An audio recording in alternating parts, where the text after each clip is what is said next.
Today's episode is brought to you by Dr. Jeffrey Halstead, DMD. Dr. Jeffrey Halstead has been Canandaigua's hometown dentist for more than 35 years, offering routine dental care as well as cosmetic dentistry, implants, and dentures by their highly trained and experienced staff. Visit them online at canandaiguadentistry.com or find them on Facebook and Instagram.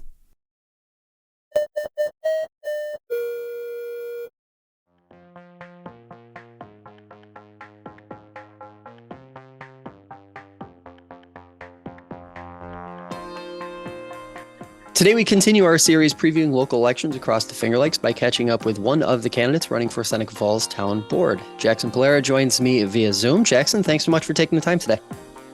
Thank you. I appreciate it. Let's start with the easy question first. Why are you running for Town Board? Absolutely. Seneca Falls has been my home for my entire life and most of my parents' lives as well. I really enjoyed my time growing up here, and I think that if I were to have children someday, which I plan on doing, that they'll enjoy it too. But that being said, after I graduated college, I started going to the town board meetings and just was not liking how they were being ran. I think that the current town board has a lot of arguments that are very public that shouldn't be happening, as well as really not talking about many expenditures before just sending them through.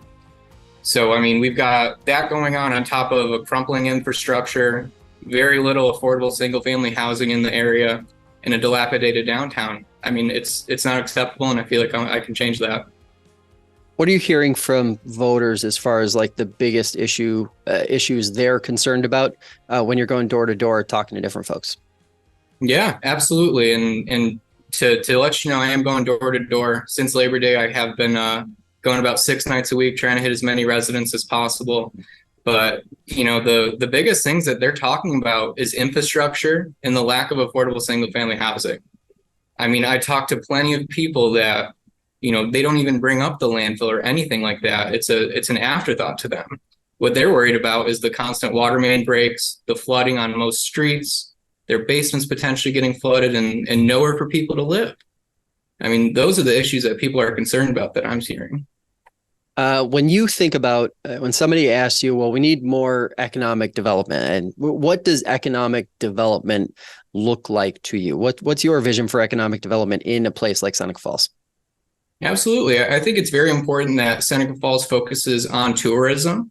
We've got a community that's set up perfectly for it with amazing, historical benefits to us, as well as, we've got the It's a Wonderful Life, caricature around town. So everybody loves that. And, quite frankly, we even got the Cayuga Nation here who they have a rich history too. So I think that if we combine all of those together, we can create a town that many tourists are going to want to flock to. And, once those tourists start coming here, other businesses are going to want to come and support that. You mentioned infrastructure.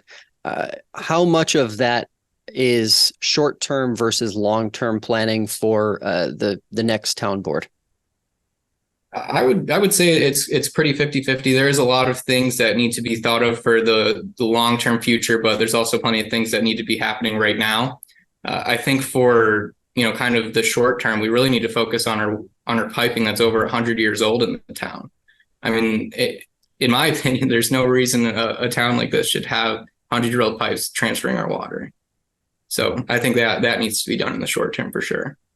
What about the potential cost that comes along with some of those bigger infrastructure projects? Absolutely. I think it's very important that, we work with trying to get as many grants as possible to take that off the town taxpayer as much as we can. The grants are out there. We just got to do the work to find them. So, my plan is just apply to as many as we can. Yeah. Public safety is another issue that is very expensive in every community, no matter where we're talking to folks.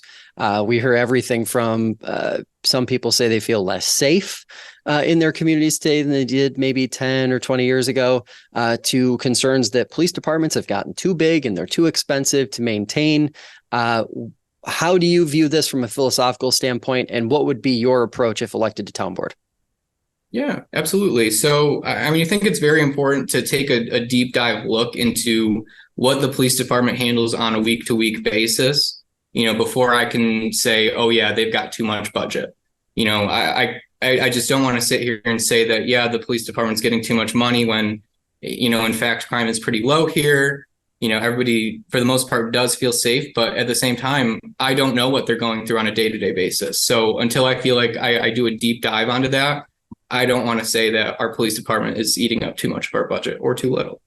What do you say to folks when you're out campaigning and they give you that line, I don't feel as safe here as I did before, because maybe they see more arrests in the newspaper or whatever the case may be?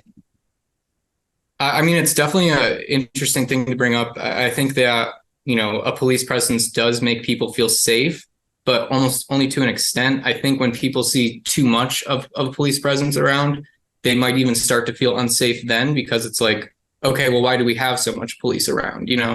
Is that something I should be concerned about? So, I think there could be like something like right in the middle where, maybe people are feeling unsafe, but, it could be due to a variety of reasons that we should be figuring out. Shared services is always an issue and always an opportunity. We hear from municipal leaders across the region that they want to see more because it's going to make it easier for a lot of these smaller communities to be able to continue existing as they have in the past. You aren't on town board now, so you don't have a ton of information, I'm sure, in front of you, but I'm curious what your thoughts are on shared services and how aggressively the town board should be pursuing different opportunities to share services and ultimately save taxpayers money. Certainly. I mean, it's my understanding with the shared services. I think it would be very beneficial. I was actually talking with Jim Bruni, who works at the school.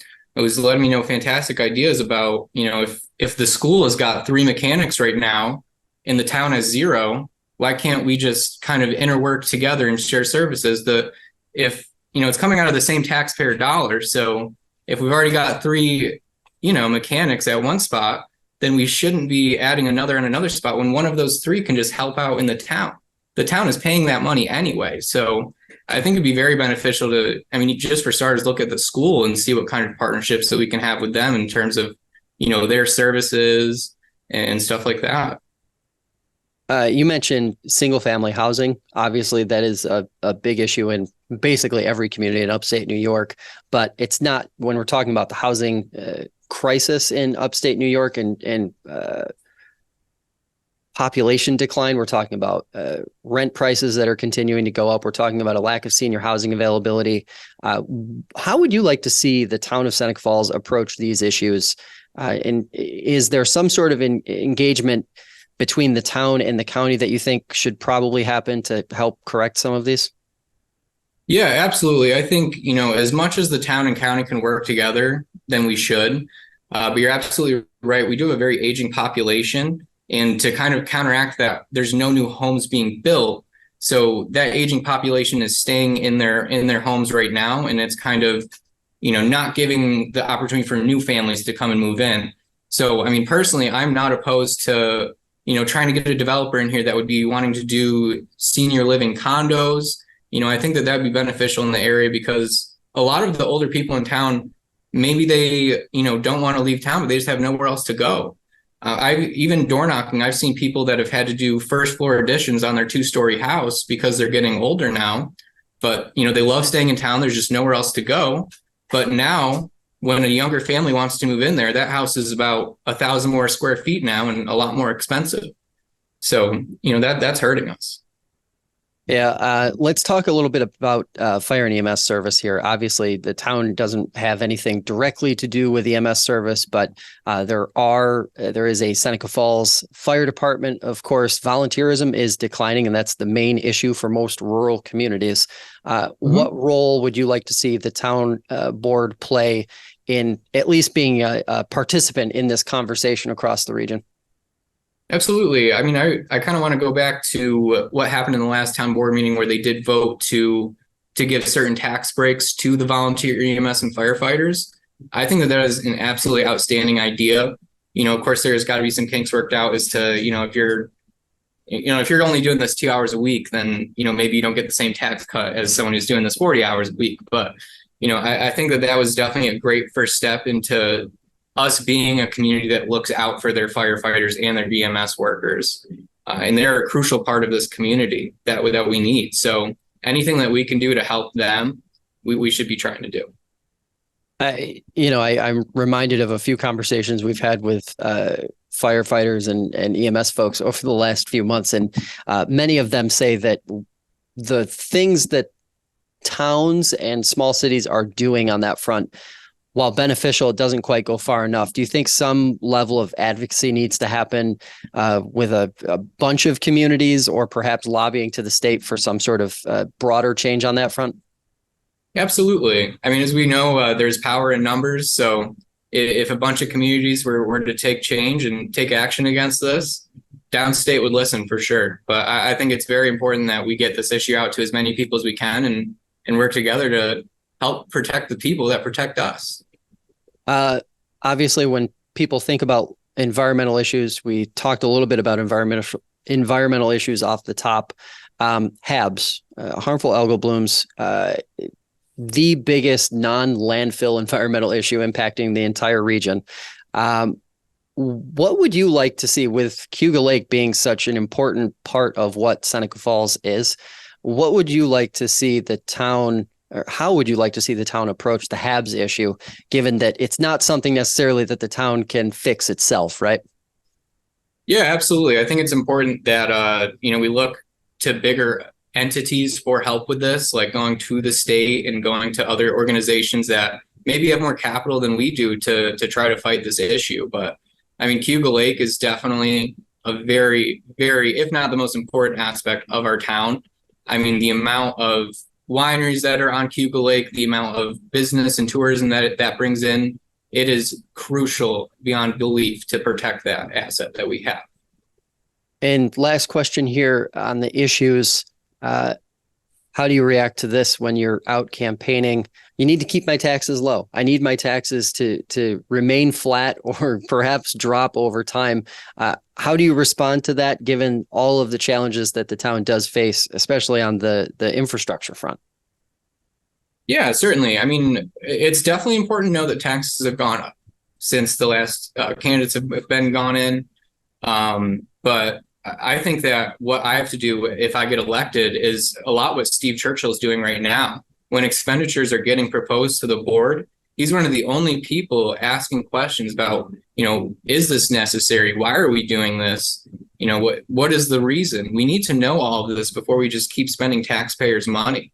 And I just feel like that the current town board is not asking those questions, and it's unfair to the taxpayer. And last question for you here. Where can folks learn more about your campaign or contact you if maybe they have a question? Absolutely. So I do have a meet and greet happening at Parker's in Seneca Falls on the 25th at 5:30 p.m. I hope to see a lot of people there. It'll be free entry with some charcuteries, wine for purchase by the glass. But other than that, I do have my Facebook, which is Jackson Puylara for Seneca Falls. My phone number is 315-651-0629. And I'd be more than happy to answer any questions anytime. All right, Jackson, appreciate the time. Thanks for taking it today. I appreciate it, and I hope you have a good one. That'll do it for this edition of FLX Today. If you'd like to hear more conversations like this one, check out the show on your favorite podcast platform or subscribe to the FingerLakes1.com YouTube channel. Have a great day, and we will see you next time.